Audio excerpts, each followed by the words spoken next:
G2A, or as you may know it, that thing that everyone buys games from, even though some of those games may not have actually gotten there by legal means. I've put up making a show about this subject for a while now because I actually try to do this properly, as in get everyone's side of the story. In my day job, my editor made me actually send some questions to G2A about what measures they would take in order to prevent such incidents as the ones in the past few weeks and the past few years, and well, since G2A was founded, keep happening. And so far I still haven't gotten an answer to those questions. But they're a bit pointless now, since the company has posted its plan, as you may call it, to actually try and not enable the selling of stolen goods, basically. So, if you haven't heard about this yet, well, welcome to the internet. Where have you been for the last month? G2A is something that people call a gray market for video games, in the sense that the keys available there are not delivered directly by the publisher or the developer, like you would see on GamersGate, Steam, GOG, Greenman Gaming, BundleStar, Indigala, Desura, though I'm not sure if Desura is still around, and so on. The codes come from reselling already sold merchandise. And by that I mean that in some areas of the world, prices for video games at retail are a lot lower than they would be in other countries. Publishers sometimes do this in order to fight against piracy, and because, well, the economy in some areas is just not that good, and offering games at lower prices would actually generate some sales where there would be none. Now, people will sometimes, well, actually quite often, take those codes from the retail versions and put them up on G2A, on Kinguin, and on other similar sites. Of course, with a bit of a price bump, but it's still lower than what you would pay for those games on Steam. Now, publishers don't like people doing that because, well, publishers lower those prices in order to allow people who can't afford games to buy those games. And you're probably thinking, well, I can't afford games, so why don't they lower them for me? Yeah, but you probably live in a country where the medium or minimum salary allows you to live. If you take a look at just about everything in Eastern Europe, yeah, the minimum wage will not allow you to live, let alone buy video games whenever you want. And before you say, well, who gets paid the minimum wage? People that work at drive-thrus? Kids working at McDonald's? No, factory workers. People that have over 30 years of job experience. It's a shitty place to live is what I'm getting at. So that lower price just makes it possible for those people to buy a game now and again. Everyone else, on the other hand, can afford to pay $60 for a new game, which is obvious considering that Call of Duty sells a butt ton of millions of copies in one day on release. Now, is this practice of differential pricing good or bad? I would say it is a good thing, because around here Deus Ex Human Revolution, which is a good game, a really good game, was available for pre-order for just 15 euros and 50 euro cents. Well, probably lower because the euro increased since then. Yeah, that's a $60 game available for not even $16 around here. Had it been 60, few people could have afforded to buy it until it came up on Steam for $5. Now, should the people that can afford to pay those $60 have the same right to the $15 version? Well, that's a tricky question. And I'd say no, for the same reason that people who can afford to live well, who can afford to have a good life because they earn a lot of money, should not be on welfare. They don't need this crutch. However, the people that can't afford to pay $60 for a game do. And statistically, it will be the people in Eastern Europe, Asia, and not someone that's living in Washington, D.C., France, Germany, or any country where the median wage per month would be what a person from Eastern Europe earns in a year. So that's why publishers have taken to implementing restrictions on those codes. Some codes cannot be redeemed outside certain regions. Up until a while ago, you could send some money to a friend in Moldavia so he could buy for you some game you wanted off Steam for a lot less than you would pay for it. That's no longer possible as there are region restrictions that will prevent that. They're not everywhere, so this practice is still possible, especially when it comes to retail. Another way that those codes which you see on G2A are acquired is through bundles, through special promotions like the ones on Humble Bundle, on Bundle Stars and so on, which generally tend to be, well, not always. The ones on Humble Bundle don't seem to be, but I know the ones on other similar services have limits. They only sell about 500 keys, and that's it. If you didn't get one, you'll have to wait for another price reduction. Well, there's a bit of a new industry around this thingamajig, where people will just buy in bulk, or not even people, they will set up bots to buy in bulk as many keys as possible, and then sell them on G2A and other similar sites with a bit of a markup. Now, when that promotion expires from Humble Bundle or some other place, the codes on G2A will be the cheapest ones you can find. These people are called scalpers. They take something that's cheap and then resell it even though they really shouldn't for a higher price. It's especially annoying when they do this with bundles that do have limited keys, meaning that they can just buy in bulk everything and force everyone else to wait for another price cut and hopefully get a key then, or buy off G2A for a tiny bit more. Now again, this is a bit of a scummy behavior, but it's not illegal. It's not even that immoral, it's just kinda douchey. However, buying those keys off those bundle sites by using stolen credit cards, or buying directly from the developer using stolen credit cards and then having those transactions be subject to a chargeback, by which I mean that the banks will charge back the money and additional fees for the transactions. Now that is not scummy, that's downright evil, because you will shut down, at least temporarily, that developer's payment method, and you will leave a giant hole in their budget. Because again, those chargebacks sometimes will come with extra fees, which the developer must now pay. The developer that now doesn't have the keys they've sold, the money which they should have gotten for them, or hair in their heads anymore because they tore it all out. And those keys will end up on sites like G2A because they are very attractive for this kind of behavior. Because G2A has a policy that their sellers, whoever they are innocent first. That's a noble idea to aspire to, but we don't live in that kind of world. You know what kind of people usually sell on these sites. You know the kind of scum that will sell about 500 keys that they just stole from someone. And if you're asking, well, why don't they just cancel the keys? Well, there's the problem. You sometimes can't tell which of the keys were actually bought using stolen credit cards and which ones weren't. Because some developers and most indie developers don't have the manpower to actually track each individual key. Which is why when sites like G2A ask the developer to just give them a list of the keys which they believe were stolen, they cannot actually do that because they're not completely sure which ones are stolen and which ones aren't. Now, this behavior of using stolen credit cards and chargeback to get keys and then sell them on G2A is not new. It's been happening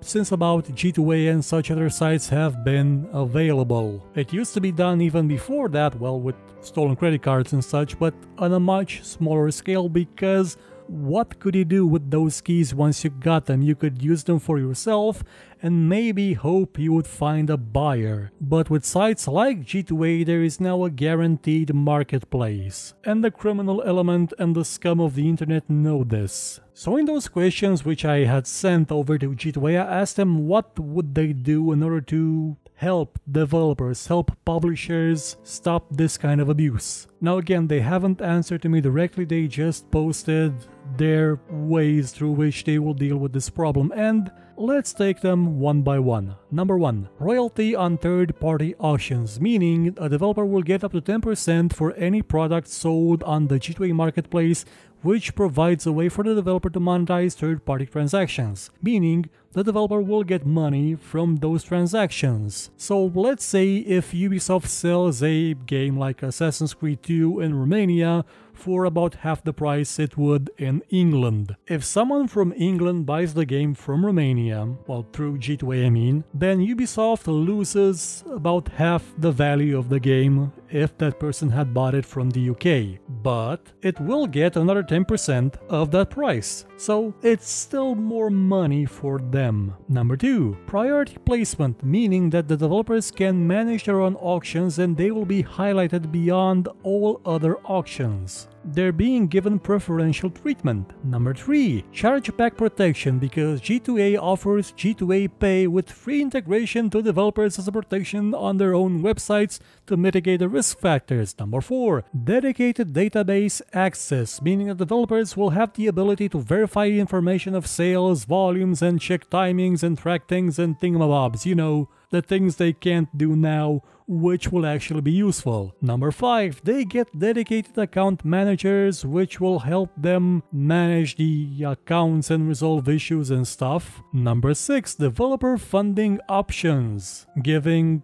basically sort of Patreon-ish options through G2A, and expansive global access with multi-language support, translation exposure to the, G2A marketplace. Some of these don't sound bad, but they do have one thing in common. G2A is basically strong-arming developers into working with them. They're giving them an offer they can't refuse. It's like when you open a brand new shop in an area of town you've never been in before. It's all nice, you have that feeling that, man, this business is gonna make you rich. This business is gonna be something that you can leave to your kids and they will continue your work. And one morning you find your shop trashed. And that afternoon someone comes along saying, "Hey, such a shame for this to happen to your lovely store. Why don't you work with me and I'll see to it that nothing like this happens again. You can trust me. I offer the best protection services. No one will dare mess with you." You know, like YouTube networks used to do. G2A is offering them a protection racket currently. It sounds like a protection racket. It sounds a lot like a protection racket. They're suggesting that using G2A Pay, which is a service of payment through which G2A, I believe, actually makes their money, in order to prevent chargebacks. That's their solution. Instead of something like, oh, I don't know, if sometimes about 200 to 500 keys will suddenly show up on the marketplace at a really low price, seemingly out of nowhere, we'll maybe put a freeze on those sales, contact the developer to see, hey,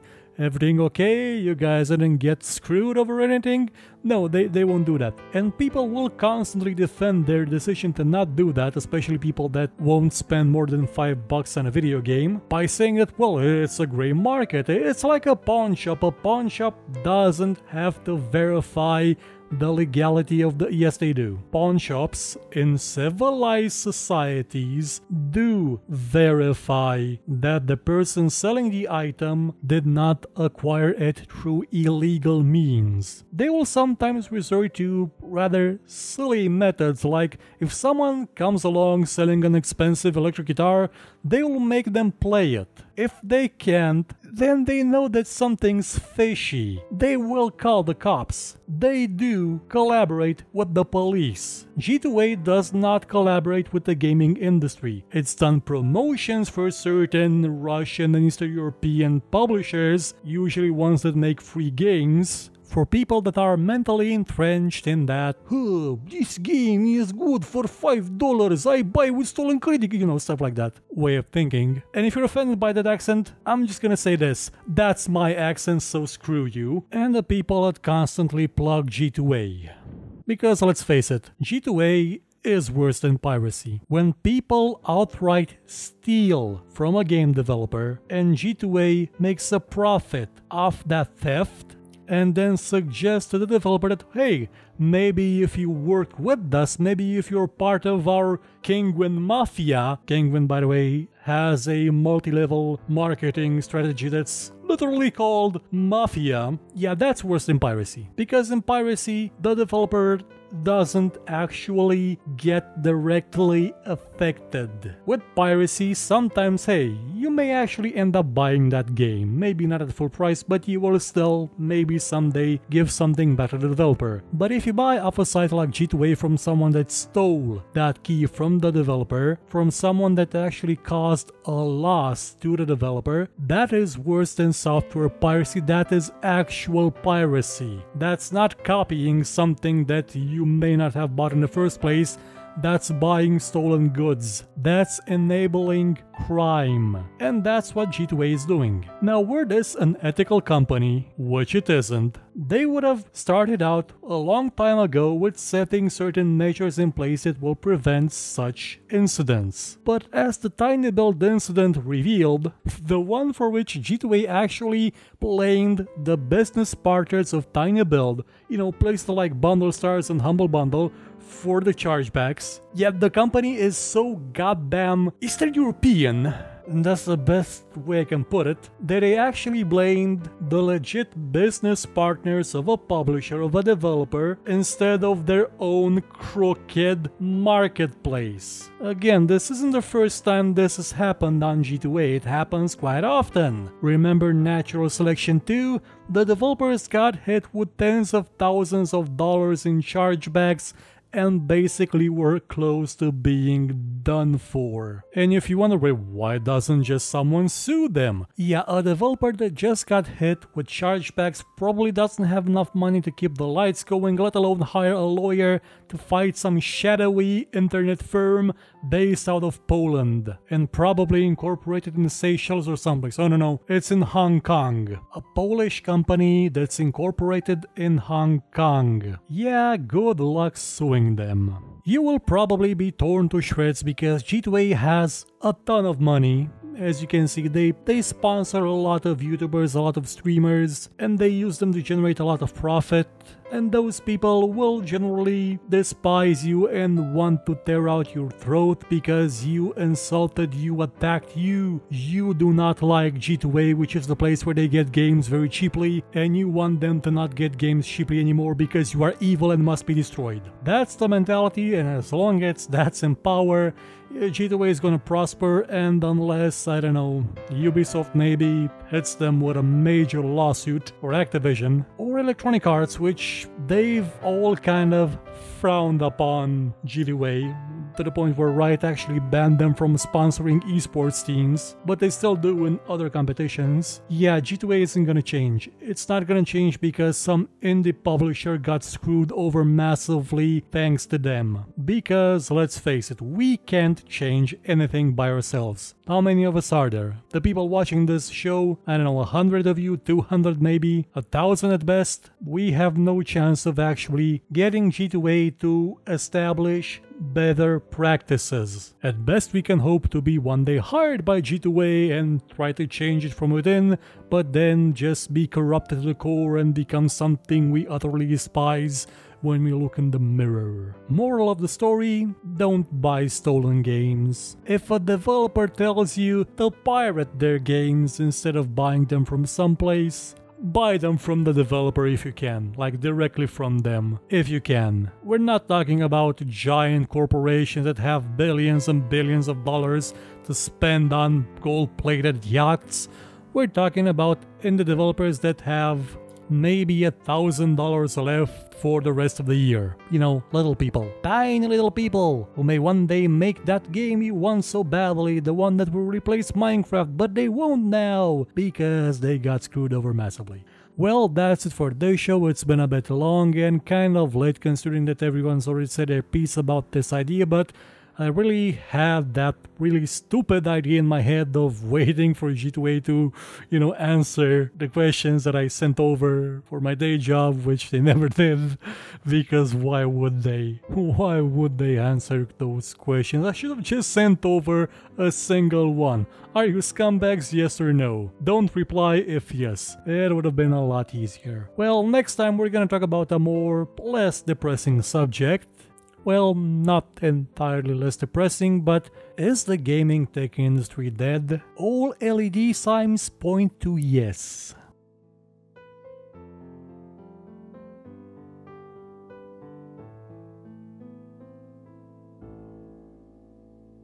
If you enjoyed this show, hit the like button, subscribe, and share it with your friends. Or, if you thought it was horrible, then share it with your enemies and make them suffer. We shall be your weapon of vengeance. But if you liked what you saw, you could, I don't know, maybe donate, because basically YouTube is horrible at revenue, by using the link in the description, or just buy my book. It's a fantasy book about, well, a lot of stuff. I guarantee it won't suck, and if it does suck, you can find me here and complain about it.